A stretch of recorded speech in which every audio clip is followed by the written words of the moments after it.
Merci beaucoup, Monsieur le Président du jury et distingué professeur.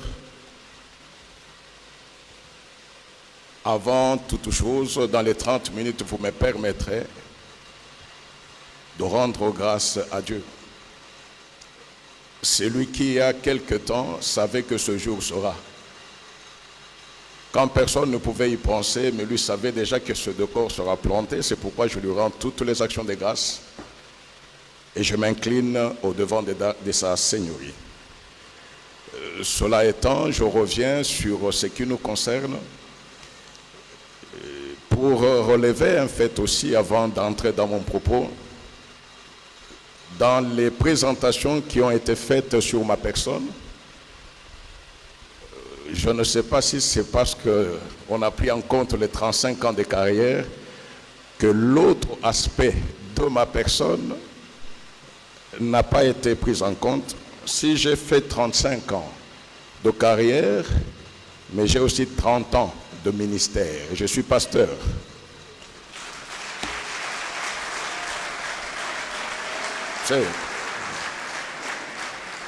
Je suis pasteur et j'ai toujours dit, et je le confirme, que ce qui a été le pilier, c'est ce ministère-là qui a sous-tendu la carrière. On n'a pas fait mention de cela. Je ne sais pas si c'était à dessein ou c'est contraire aux us universitaires, je ne sais pas. Mais moi, je le relève. Troisièmement, je remercie les membres du jury. Ces éminents professeurs qui ont accepté de laisser leur charge pour faire partie de ce jury. Mais j'aimerais m'adresser d'abord au président du jury, que je vais surprendre. Ça fait 39 ans, 39, que je me retrouve encore en face de vous, cher professeur. La première fois, vous n'étiez pas professeur. La première fois, vous étiez un jeune assistant. C'est en 1986. Je suis avec certains collègues qui sont là, en troisième graduat de la faculté de droit de l'université de Lubumbashi. Lors de la première session, le professeur Etana, qui donnait le cours de procédure civile, étant empêché, il vous avait délégué, vous, encore jeune assistant, pour venir faire passer son examen. Et vous aviez fait passer cet examen-là au bâtiment administratif, à l'oral. Il vous souviendra qu'il y avait un étudiant qui avait eu 16 sur 20.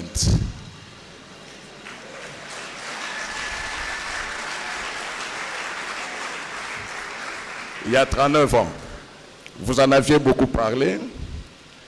En 2010, alors que vous étiez ministre de la Justice, lors de la cérémonie de clôture de la session de formation des magistrats de la promotion Tolérance Zéro, j'étais à Lubumbashi, j'étais conseiller à la cour d'appel et par la grâce de Dieu, j'étais parmi les formateurs déjà en ce temps-là. Lors de cette cérémonie-là, je m'étais approché de vous, en présence du secrétaire permanent, le collègue Ouboulou, et du chargé de la carrière, l'actuel secrétaire permanent Ndouba, pour vous rappeler ces faits-là de 86. Sans me présenter, vous avez dit oui, il y avait un étudiant, je le cherche, je lui dis non, Excellence, vous n'allez pas le chercher parce qu'il est devant vous, c'est moi. Et celui qui s'était présenté, c'est celui qui est là, devant vous, que le Seigneur a porté jusqu'au niveau de la plus haute cour de notre pays. C'était une incise que nous refermons très rapidement et nous passons à ce qui est essentiel. Comme vous l'avez dit, nous allons parler de 10 ans de la Cour constitutionnelle, bilan en matière de protection de droits et libertés fondamentaux. Nous savons tous ce que faire un bilan après 10 ans d'activité de justice constitutionnelle en matière de droits et libertés fondamentaux c'est s'interroger sur les résultats globaux de l'Office du juge constitutionnel congolais en cette matière. C'est également s'interroger sur l'apport de la jurisprudence constitutionnelle congolaise dans la protection des droits de l'homme en contentieux constitutionnel africain.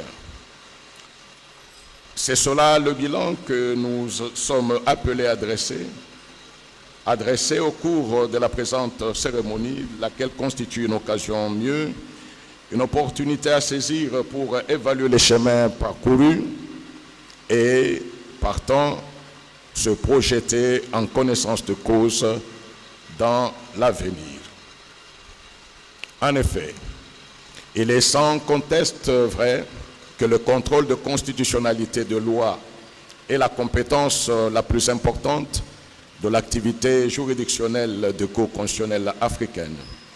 Il est aussi vrai que de nos jours, le contentieux constitutionnel des libertés a pris une proportion beaucoup plus évidente que ceux des institutions et des normes.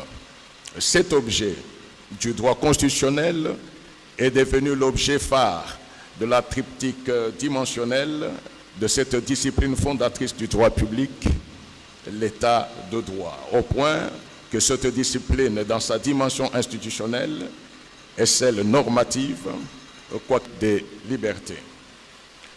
C'est ce que certains auteurs soutiennent lorsque, se référant notamment au droit français, ils disent que la justice constitutionnelle n'a été véritablement reconnue en France qu'à partir du moment où le Conseil constitutionnel est devenu protecteur de droits fondamentaux, tellement est fort le sentiment selon lequel la justice constitutionnelle s'identifie aux libertés. Lié au principe de la dignité humaine, comme toute juridiction constitutionnelle, la Cour constitutionnelle de la RDC se voit confier, au terme de l'article 150 de la Constitution, la mission constitutionnelle de protéger les droits et libertés des citoyens dans le cadre de son office. Écrit El Hadj Omar Diop, il arrive souvent qu'elle soit saisie sans une habilitation expresse pour connaître du litige. Mais comme les droits fondamentaux sont en cause, la haute instance se reconnaît compétente pour répondre les contentieux au nom de sa mission générale de gardienne de droits fondamentaux. Cette affirmation révèle en réalité une des fonctions de la justice constitutionnelle pour la protection de l'individu, celle de dynamiser la liberté exprimée par les droits fondamentaux. En effet, la Constitution est un instrument vivant qui doit adapter son contenu aux changements sociaux majeurs, étant donné qu'elle a vocation à régir des situations non prévues par son auteur. Elle doit nécessairement faire l'objet d'une adaptation et d'une évolution constante, mais mesurée. En 10 années de production jurisprudentielle, il s'y est d'indiquer qu'en matière de protection des droits fondamentaux, la Cour a étendu par voie prétorienne sa compétence à l'égard d'actes d'assemblée et des décisions de justice et a contribué au développement jurisprudentiel de certains droits fondamentaux protégés dans la Constitution. En sus de ce qui précède, il est arrivé à la Cour de faire prévaloir les principes de la dignité humaine sur celui de la publicité des audiences. Petit 1, l'extension de ses compétences par le souci de protéger les droits fondamentaux. La Constitution, en tant que norme suprême, doit être protégée par le seul fait qu'elle prime sur toute autre norme et qu'elle est le fondement de l'ordre juridique interne. Sa suprématie serait un vain mot si elle était violée impunément. Il y a donc nécessité à ce que la suprématie puisse être préservée et gardée hors d'atteinte. C'est pourquoi le droit a prévu l'institution d'un organe chargé de réaliser cette mission protectrice en la personne du juge. Une particularité mérite d'être souligné au regard de la nature du juge de la Constitution. En effet, une Constitution est écrite non comme une loi ordinaire, avec tous les détails possibles. Elle est généralement courte, peu claire et parfois obscure. Il revient par conséquent à son interprète, si pas d'en définir le contenu, là nous parlerons du pouvoir normatif du juge, mais au moins d'en dégager les contenus. Cette compétence reconnue au juge constitutionnel d'interpréter les dispositions constitutionnelles à chaque fois qu'il est appelé à exercer est une de ses compétences.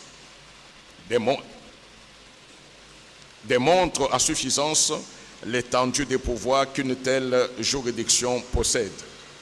En effet, aucune constitution n'est une œuvre parfaite et toute constitution demeure une toile inachevée dont la complétude peut s'opérer au prix d'une interprétation utile et dynamique du juge constitutionnel. C'est dans ce contexte que la Cour constitutionnelle congolaise interprète de manière extensive le texte l'instituant en vue d'empêcher que, dans un État se proclamant de droit, qu'il puisse exister des actes attentatoires aux droits et libertés fondamentaux. Dès lors, elle ne se fonde pas directement sur les dispositions insérées dans le chapitre réservé à la Cour constitutionnelle. Elle tire généralement sa compétence à l'article 1er de la Constitution et à l'article 150 de cette dernière. L'article 1er fait de notre pays un État de droit et l'article 150 fait du pouvoir judiciaire dont elle fait partie garant des libertés individuelles. Sur fond de ces dispositions, elle organise un raisonnement déductivement conséquentialiste, en ce que l'on proclame la République démocratique du Congo comme un État de droit. Qu'est-ce que cela peut impliquer? Est-il possible d'avoir dans un État de droit des droits fondamentaux impunément violés? Est-il possible d'avoir des actes juridiques causant grief, mais qui échappent à tout juge?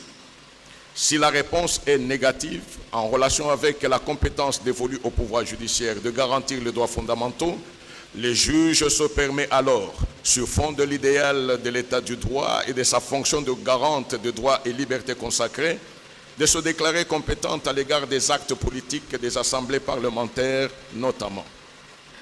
Une telle technique, motivée par le souci de protéger la démocratie et l'état de droit, ou globalement les valeurs démocratiques, sociales, voire humaines, inscrites dans la Constitution, s'inscrit dans une démarche recourant à l'interprétation par objectif fondé sur les valeurs. La connaissance de ces valeurs et croyances qui fondent le système juridique influe sur la vision interprétative de cette du texte constitutionnel. C'est pourquoi dans l'arrêt R-Const 1800, la Cour a reconnu que dans tous les systèmes juridiques, les constitutions ont toujours porté en elles des valeurs et des idéaux sur lesquels le juge constitutionnel, comme un gendarme, est appelé à veiller.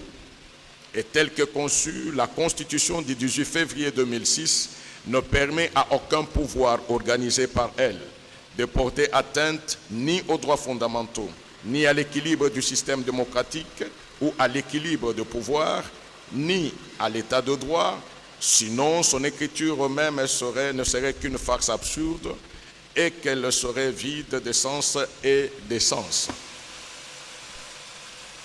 Si, conformément à la Constitution, il n'appartient ni au législateur ni au gouvernement de censurer les décisions des juridictions, d'adresser à celles-ci des injonctions ou de se substituer à elles dans le jugement des litiges relevant de leurs compétences, il est évident que le constituant n'a pas entendu laisser libre champ aux organes juridictionnels de porter atteinte aux valeurs fondamentales de l'État moderne telles que garanties par la Constitution de la République démocratique du Congo. De ces valeurs figurent en primeur les droits et libertés fondamentaux de la personne. La nécessité de leur protection a abouti aujourd'hui à une jurisprudence constante dans laquelle le juge constitutionnel se déclare compétent, non sur un point de vue formel, mais plutôt matériel ou substantiel, de connaître de tout acte juridique échappant à tout juge et pour lequel il y a une protection, il y a une prétention de violation d'un droit fondamental. C'est dans ce sens que la Cour est arrivée à intégrer le contrôle des décisions de justice dans sa juridiction, en s'inspirant notamment de ses décisions sur les actes d'assemblée, de la théorie de contrôle universel de constitutionnalité, de son pouvoir de régulation ainsi que de sa crainte de créer un vide juridique. Avec l'arrêt rendu sous R. Const 1800, le 22 juillet 2022, l'ouverture de sa saisine à ce type d'acte a été réalisée. La Cour a jugé que l'immunité qui couvre les décisions de justice saute devant le juge constitutionnel lorsque ces décisions sont attentatoires à l'état de droit, aux droits de l'homme, au principe de la démocratie pluraliste et à toutes les autres valeurs supérieures consacrées par la Constitution. Depuis lors, d'autres procédures ont été ouvertes devant la Cour contre la décision du Conseil d'État, voire notamment le R. Const 1882 du 22 mars 2023 et de la Cour de cassation, voire le R. Const 1933/1941 du 12 mai 2033, dans lesquels elle a affirmé cette position.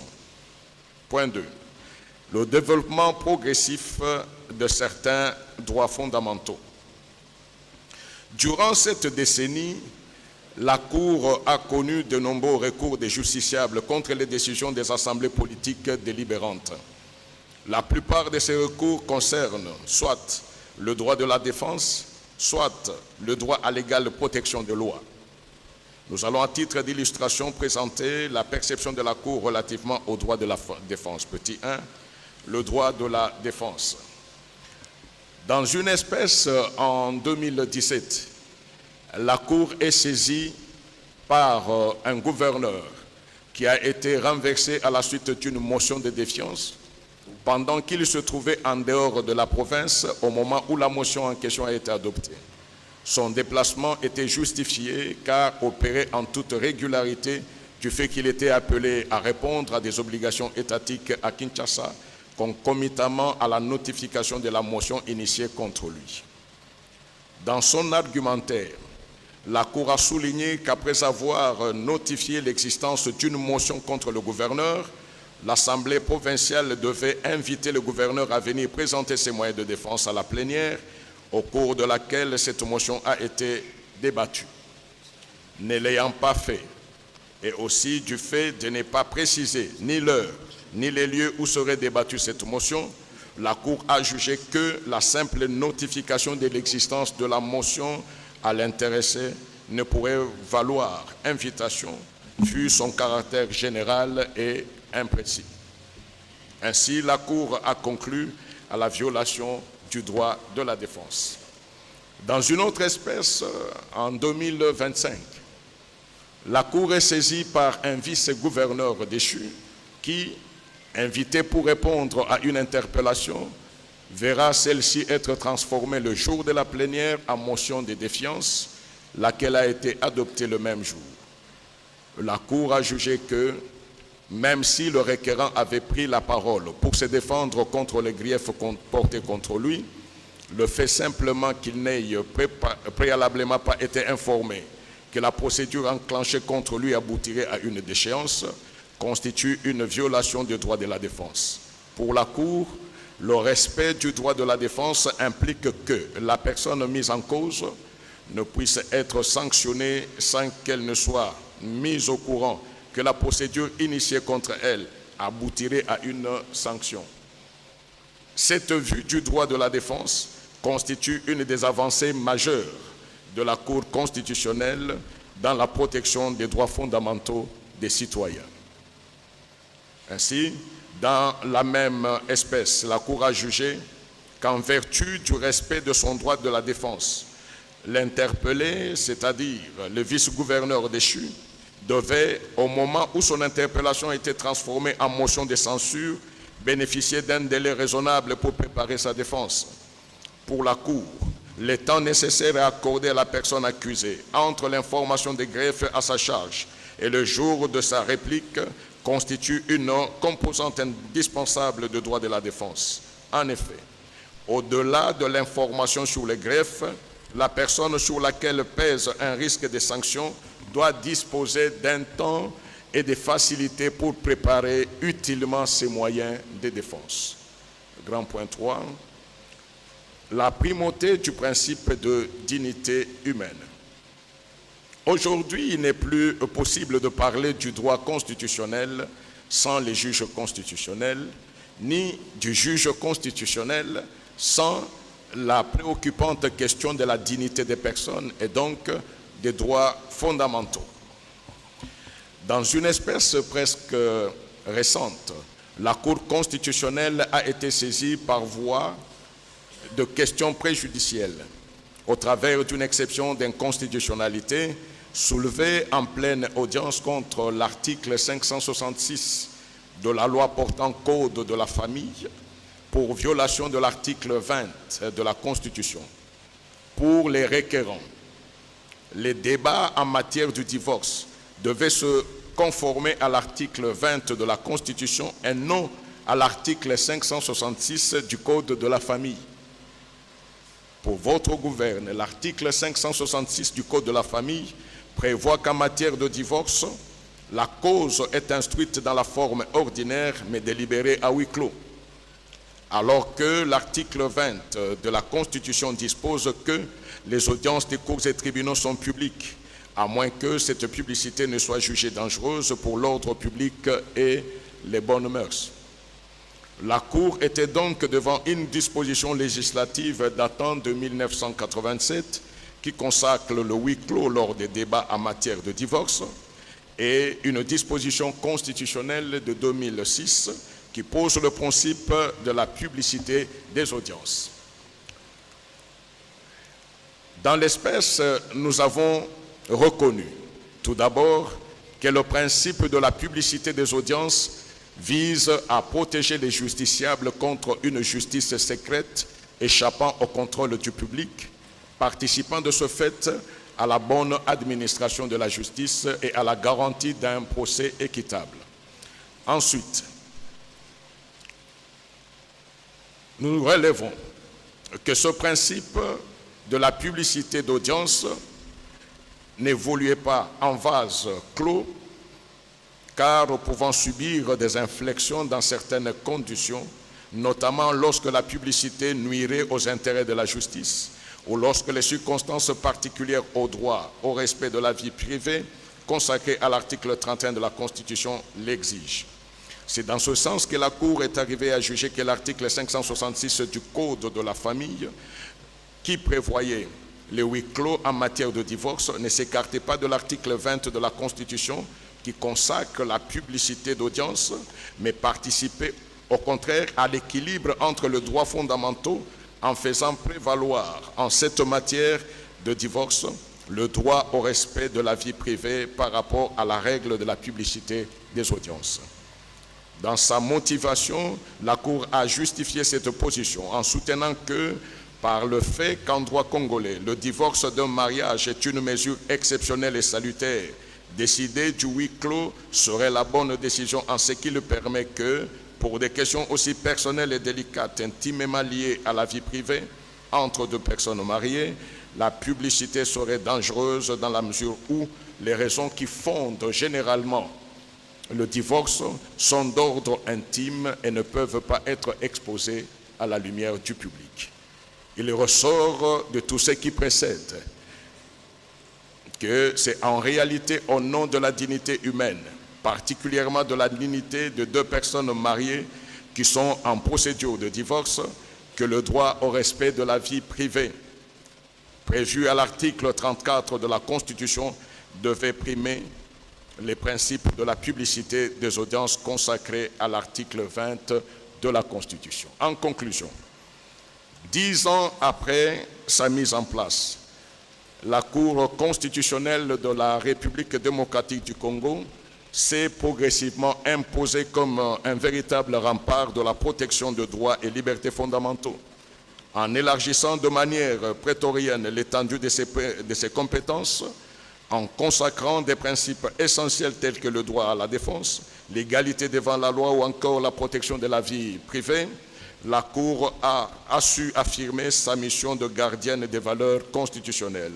Sa jurisprudence, souvent audacieuse, démontre un engagement affirmé en faveur de l'état de droit, non comme simple principe formel, mais comme exigence concrète de justice, de respect de la dignité humaine et de consolidation démocratique.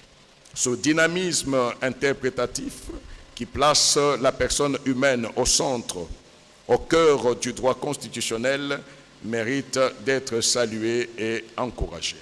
Cependant, ce bilan, aussi encourageant soit-il, invite à une vigilance constante.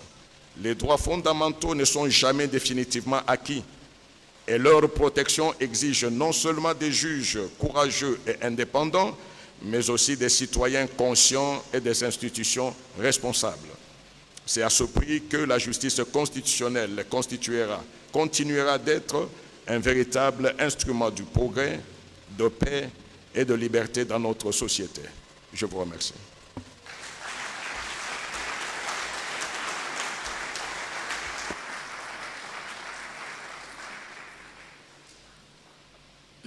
Le jury remercie le récipiendaire pour sa présentation.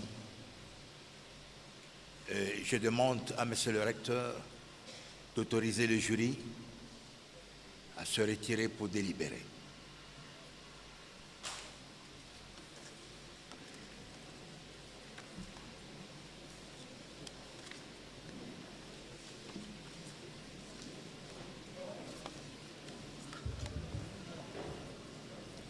Nous, professeur ordinaire Jacques Sabiti Kiseta, recteur de l'Université technologique Bel Campus,